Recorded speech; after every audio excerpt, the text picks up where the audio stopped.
We are live. All right. Um, Gonna give some people some time. Uh-oh. Still need to set things up here. Like I said, still new to this, but we're gonna get it. We're gonna get it started here. Um,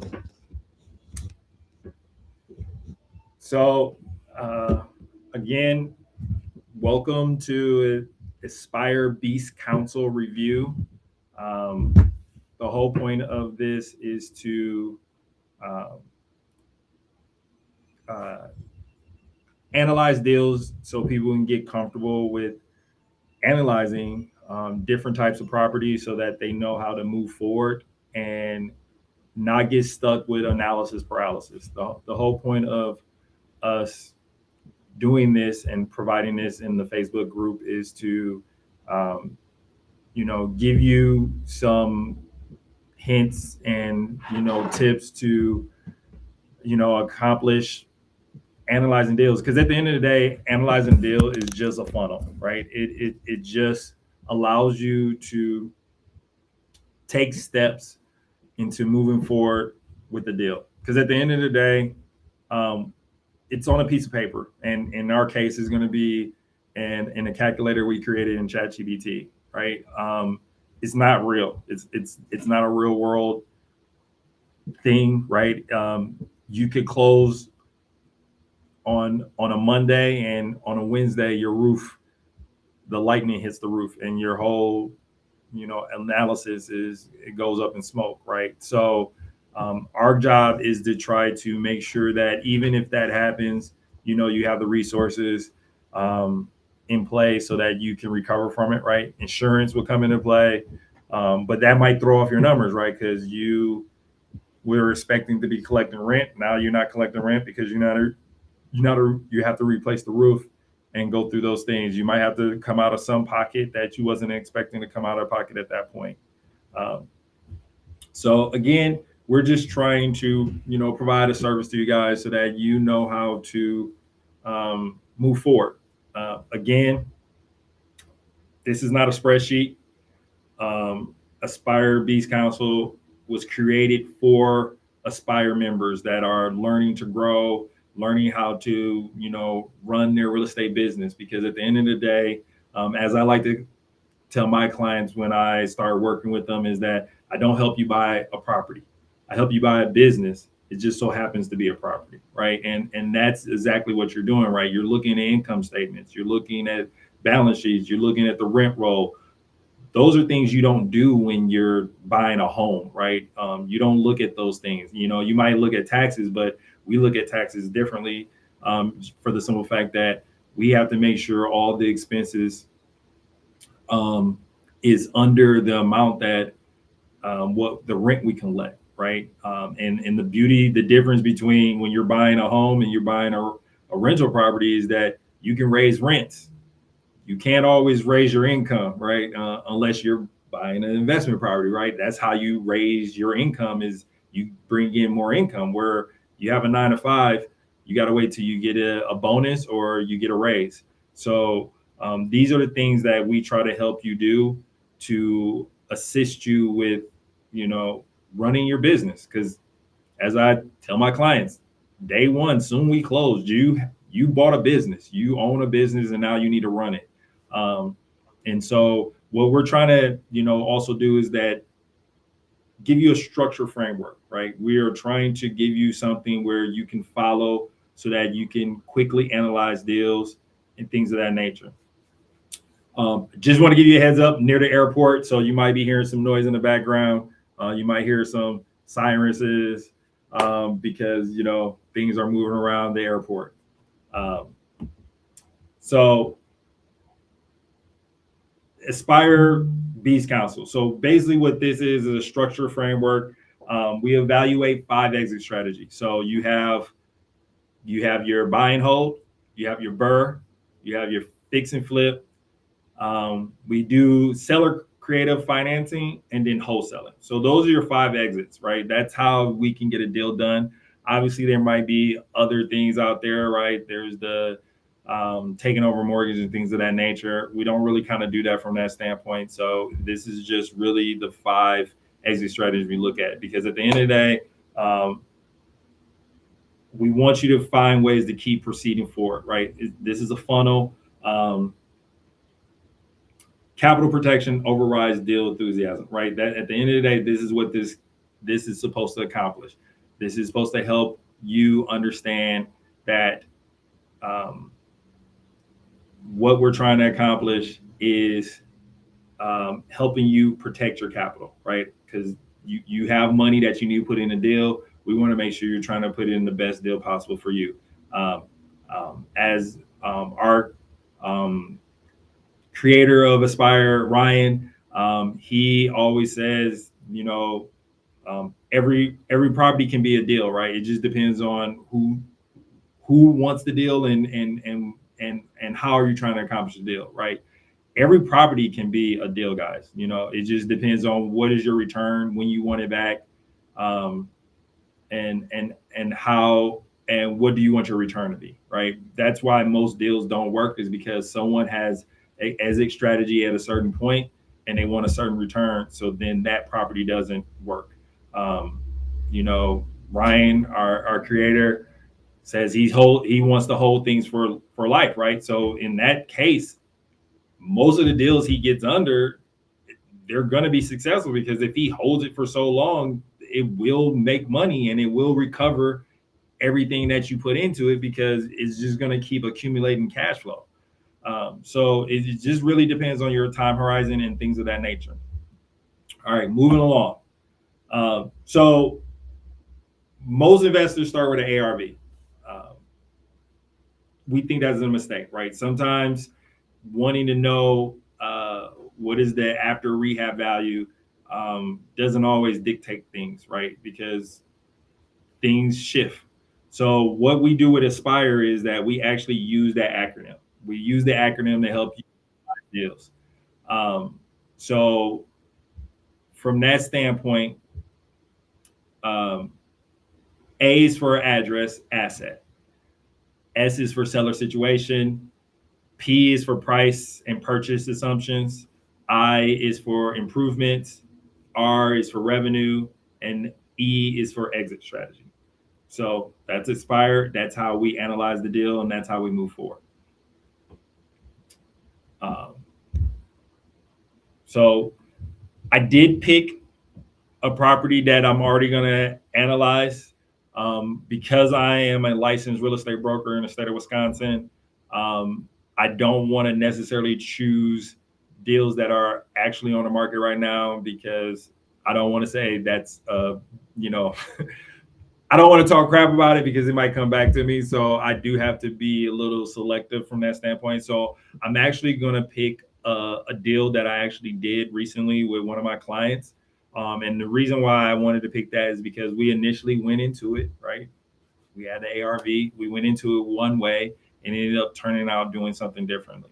So my goal is that hopefully you'll see what happened as we go through the process. Again, be gentle with me. I'm trying to make sure I do these things correctly.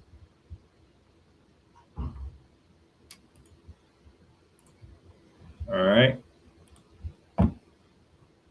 So, Aspire Beast Council. I am the Aspire Beast Council. I evaluate real estate deals and issue formal rulings based on risk, returns, and discipline. This is a live governance demonstration, so we're actually doing this in your face. Let me see if I can pick a different window. Sorry. Like I said, I'm learning this, guys, so be gentle with me.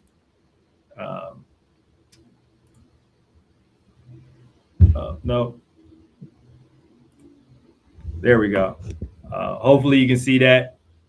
We're going to expand it a little bit. All right.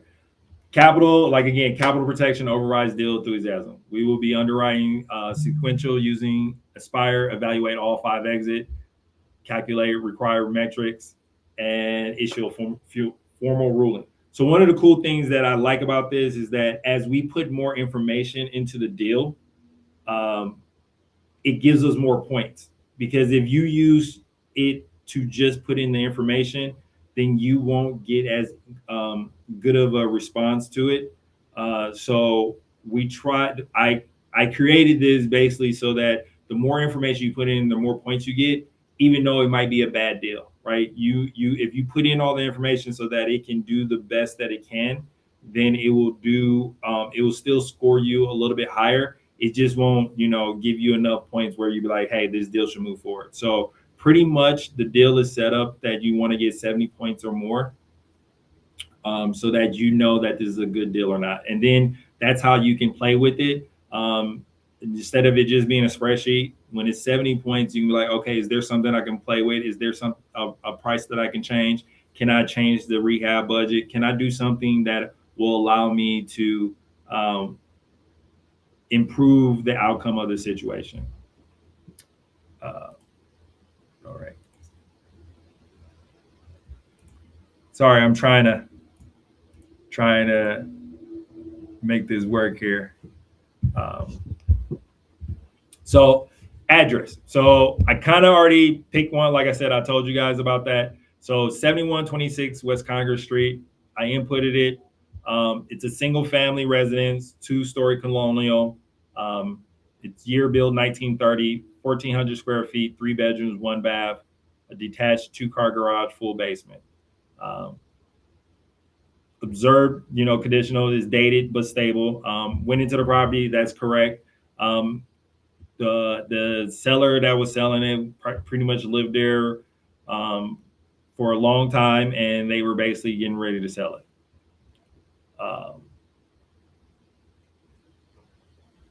Which I'm gonna go in there right now. So it was listed for 150,000. Days on the market was 150 days. Motivational. It was old age, right? The seller was old age.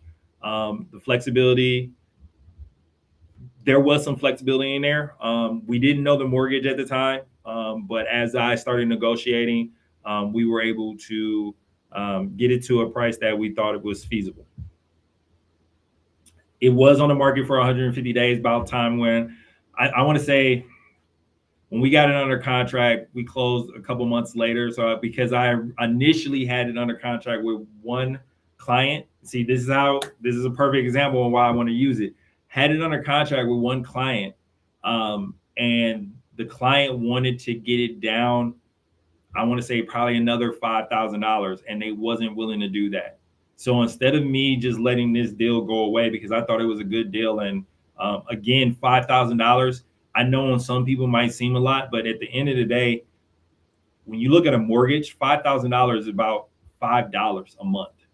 So when you're analyzing a deal and you are saying something is off 5,000, 10,000, 20,000, I mean, even up to 50, when you're, if you're fixing and flip it, I get it. But when you're holding something, that margin is so low that, moving off that deal because of that, it just might not seem to me smart in that situation.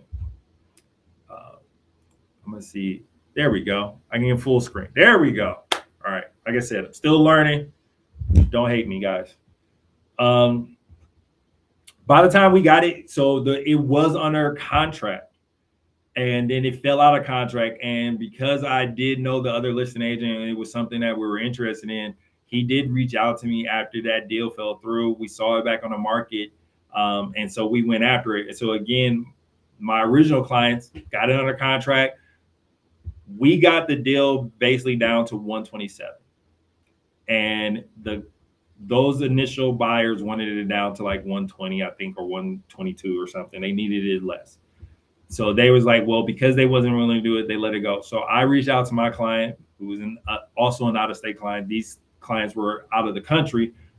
I reached out to an out-of-state client of mine. I'm gonna say his name and name drop, but Jonas, because I recently did an interview with him, and this is the property that we did.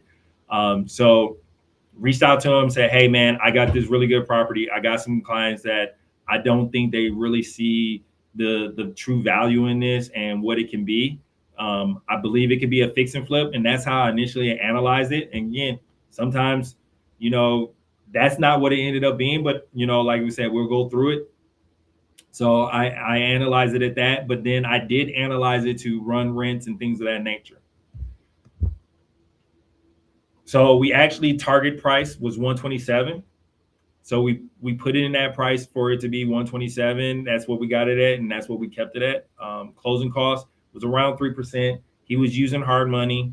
The rate was about 13%, and he held it about 5 months. So as you can see, the estimated cost was around 9,000. You can almost say 9,900. You can almost say just $10,000 for the month of holding it. So the acquisition cost was around 130,000. Holding cost is 9,800. So basically, subtotal before rehab is around 141,000. We're just going to round it up. So improvements. So he put in about six. That was originally our budget is around 60,000. Possibly went above that, I think, at the end, but that was the original budget was around 60,000. Obviously, being 1930 to me, because Wisconsin, and especially Milwaukee, has a lot of old supply. 1930 to me is not that old because we have some 1800, early 1900 properties that's in Milwaukee that is still surviving. So the 1930 to me wasn't as much of a risk, but hey, ChatGPT has different standards. So right now we're all in about $200,000, and this is without adding any of the other financing points, things of that nature. So rehab is about 60,000. So again, I kind of preloaded a lot of this stuff so that we can move through it. And obviously, I have access to certain things that other people might not have. So again, what I try to remind people, work with agents, work with people that actually can give you the information, and then also work with agents that are, are investors, right? I'm not the only agent on our leadership team. Seth, who helps us run the Facebook group and is over our social media, he's another real estate agent that he has real estate investments, right? So he understands these things. Sometimes agents, they just know how to buy and sell, right? So those are not the individuals that you always want to talk to because they don't necessarily know what you're trying to accomplish, right? They just know you want to buy a property or you want to sell a property. And again, as I said before, you're not buying a property, you're buying a business. It just so happens to be a property, right? And because we look at cash flow, just because something was, for example, a single family, or let me use duplex and a duplex, they can be the same square footage, but if one duplex is renting out $2,000 a month, and then another duplex is renting out, let's just say, $1,200 a month, an investor not going to look at those properties the same. I'm not going to pay the same amount for that property, even though they're the same square footage. And yeah, I could raise rents and all those things. Well, I have to do something to that property to raise those rents. So I'm not finna buy it at that same amount as the other one because I need to do things to that property to raise those rents to get that amount. So, other agents will be like, well, they're both the same square footage, and yeah, you got to do those things, but you can do that, and it's like, well, you're eating into my cost. Yeah, you're eating into the equity that I'll be getting. You're already, eating into what I would be getting when I put that extra money in there, right? I'm if I got to put 40,000 into it, there's no upside to me because I'm already paid for that 40,000 that was already built into that cost. So when you're interviewing, so please interview, your agents. Don't just randomly get someone off Zillow, but interview them and ask them, have they even bought investment properties, or do they know anything? Like, obviously working with it, just because they work with investors also doesn't mean they're a good real estate agent to be working with investors. A lot of agents just take orders from investors. And sometimes, again, those investors are hobby investors. I have put some videos out. There's two types of investors to me. You have your real estate investor, which I think I am, and the people that help run Aspire. And then you have investors who invest in real estate. A lot of people who try to do real estate full time or are investors who invest in real estate. They are a business owner or something else, but they know they should be investing in real estate. They sometimes still treat these things as a hobby, or they are more emotional. So you need someone on your team that understands the numbers and can help you run the numbers based on what the market is telling you and not what you feel it. And a lot of agents don't know how to have those conversations. And so that's why you see properties sitting on the market. But those are the properties, kind of like this one, that was sitting on the market for over 150 days, right? Those are the type of deals you want to go after. So again, very conservative. This actually got appraised for a different amount, but again, based on the numbers we were kind of running, it was 1,900, and then the rent underwriting was 1,350. So again, just because you pull numbers, you got to make sure you do your extra research, because what ended up happening for this property is that it got ARV was around. I'll tell you at the end. I'm gonna make you stay at the end. But speaking of such, I know that oops, where are we going here? I want to just bring up that there are certain things that I want to just bring to you guys' attention to help you guys get through some stuff. We do have some, things that we can assist you with. Obviously, we'll put into, you'll have access to this in our group, but signing up for our school, because we'll go into much more detail with this. Obviously, this is more surface. I'm just trying to help you guys better understand how to analyze deals. But there are things, for example, you can sign up for Expire. This is our entry level standard. This is just get you in. This is get you into our mastermind meetup groups. But then you actually have access to some of our comments and some of our tools and different things of that nature. We have documents in there. We help you better understand, like running, analysis or, leases, and have those type of conversations. So if you're on Facebook, again, a lot of our stuff is surface level on there. This is where you go a little bit deeper. We also have Expire Premium. Well, obviously, you'll get way more access. You'll get access to our education. There will be things that you'll be more exposed to of that nature. And then you can start getting access to the leadership as well. And then obviously, VIP is top tier. You get us, and this is monthly. So this is not just a one-time payment. This is monthly. All of them are monthly. So Aspire, you get access to all of us, and plus everything you get in standard and premium. Moving forward. So the edging strategy. So there's flip, which the ARV is 190, which pre-sale. And then you got commission, 6% agent commission. This flip is a negative, right? You are threshold. So I have certain thresholds that I've set for them. And then there's certain thresholds. Once it gets to a certain point, it just automatically kills the deal. So flip is actually didn't work. And that ended up actually happening in real life. So, but the number was a little bit higher. So it actually, we were looking around maybe 230, 245 when we were running numbers. Again, this was pulled based on the CMA. I did pull some other stuff, but I just want to show you guys how sometimes if you don't look deeper, you might miss a deal that's actually there. So if I just went off the CMA that I pulled, I wouldn't have saw this as a good deal. I actually ended up pulling some things called from the realtor. It's another site, Purpose Resources. So it's RPR for licensed real estate agents and brokers.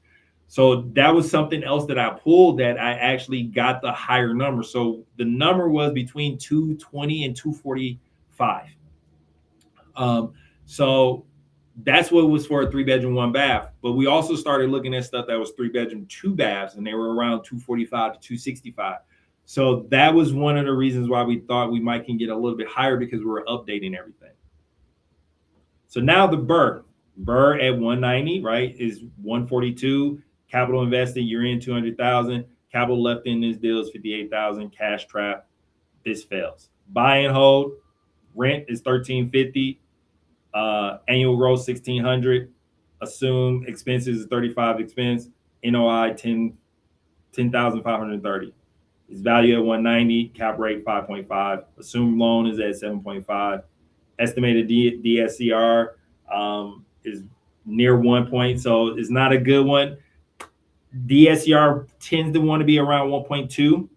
So as you can see, our threshold is around 1.15. Anything less than 1.0, it automatically kills the deal. So this is weak, right? Because it's at the 1 point. Wholesaling. Well, to end buyer must achieve a 15% margin, 25,000 spread. At not 190, buyer must buy under 145. Currently, all in for buyer at 127, purchase plus rehab, holding, all that stuff. This also fails it. So creative financing, if the seller was willing to do something, that's what would make this deal.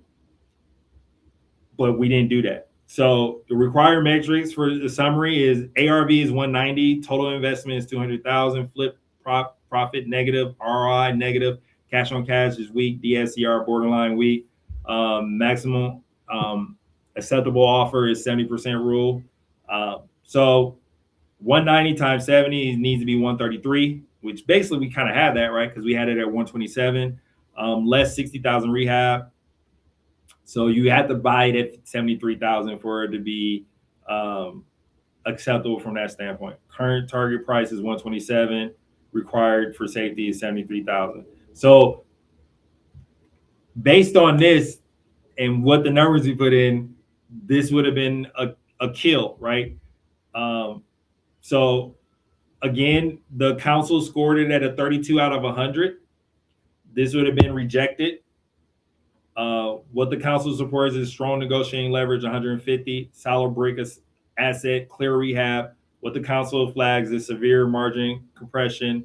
What the council requires to reach 80, one of the following must occur: purchase price reduced to 75,000, ARV proven above 230, rehab reduction to 35,000. Total purchase price is 80,000. So what I'm going to do is I'm going to tell it what actually happened. So please rerun numbers. ARV actually was 249, and we were able to rent it out for 22,000. Part of the rehab, we actually added a half bath to increase the value of this property. So now rerun numbers based on those inputs.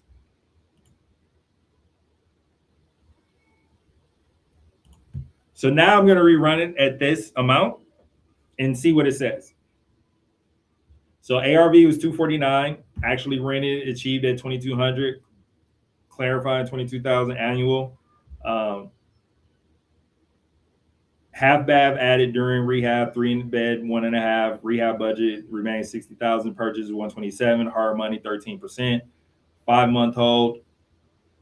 Acquisition capital stack 127. Closing was 3,800. Holding about 10,000. Rehab 60,000. So still all in 200,000. ARV is 249,000. Rent achieved at 2,200. Annual gross is 26,400. Exit strategy, flip analysis. Well, total investment 200,000. Gross spread would have been 48,000. Again, he didn't feel comfortable. The ARV was actually what the appraisal came back in. We just didn't feel like we might have sold that on the market at that amount. But now that is a flip. That makes it 14.9%. Flip margin was between 12 and 15. Flip survives. So it's the Burr method. Refi at 75%. 249, 75 is 186. Capital invested 200,000. Cash left in the deal. He got most of his money back. He's just got to leave 13,000 into the deal. That's a win to me. Some people think like if they don't get all their money back, that's not a win. I'm sorry, that's a win. If I only got to leave about $13,000 into the deal and I put 60 in it and I got that money back, that's a win. Buy and hold 26,000, 35 expense rate, NOI $17,000. If refinance 186, annual debt service 16,000. This is DSCR is 1.0215. If interest rate is 7%, DSCR improved slightly to 1.1. I believe it was a little bit lower because he did be able to refinance out of this into a DSCR loan. He actually got a portfolio loan because he had another property, so he was able to refinance and combine those two. So obviously, that's again, if you want to get into Expire, that'll help you go into this a little bit deeper. I'm at my 30-minute mark, so I'm gonna be wrapping up soon. But the required matrix: ARV 249, total investment 200,000, net flip profits 30,000, ROI 15, rent 2,200, NOI 17 to 18,000, refi value at 75,000, cash left in around 14,000. So now the council scores is 81. So again, this, if you just looked at it initially and you didn't look into it deeper, you would have moved on from this deal, which again was on the market for 150 days. Someone didn't see the deal, right? Even though it was under contract, someone let it fall through because they didn't see the deal. They didn't make it work. I made it work, right? So that's, again, you have to make sure you're with the right people to on your team to help you see deals that you might not see. And again, with that, I just want to bring up, because I run this thing and sometimes people don't feel comfortable, I do provide certain different, like I said, it's called RTS Deal Council Starter. It is a version of this. It's just with my Raise the Standard Consulting.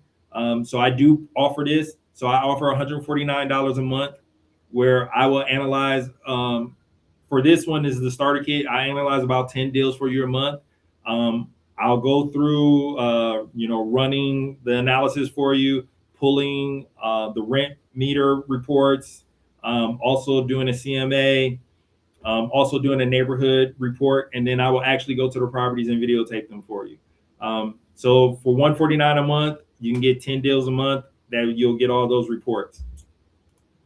And then this is the RTS Deal Council Pro. This is about 20. With the same things, you get access, you get a little bit quicker turnaround for this amount, but I'll give you more deals from that standpoint. And then the Elite, you get the carte blanche, right? You get everything else plus unlimited, where I will analyze how many deals you want to throw my way. And then you get all the other stuff as well, and it's a quicker turnaround. With this one, you'll get it back in a day, where the other ones, Pro is about 24 hours, and then Starter is 24 to 48 hours. Again, we are just trying to help our community grow by offering these type of services. Again, you can join school, where you can get the knowledge, the information, and the resources to help you grow your business. You can also individually, we all do different things. And of course, I'm a broker. We also have, like I said, Seth is in there. He's an agent as well that can assist with you guys.